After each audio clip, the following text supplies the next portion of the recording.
Alright, so I bought these mesh sanding discs and they were working great.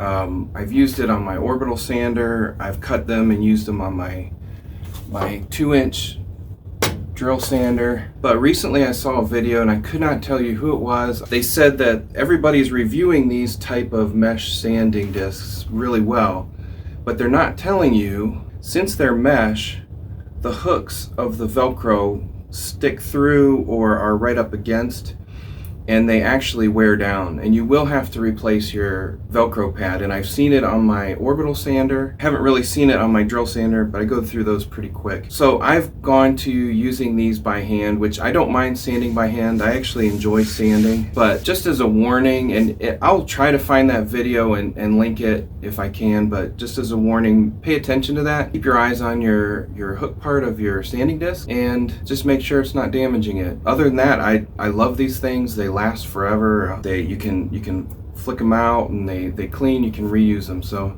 nothing really against these, but I think it's just the science of how the mesh, it's the unintended consequences of the sawdust flows through, but then the hooks stick out. So just something to watch for.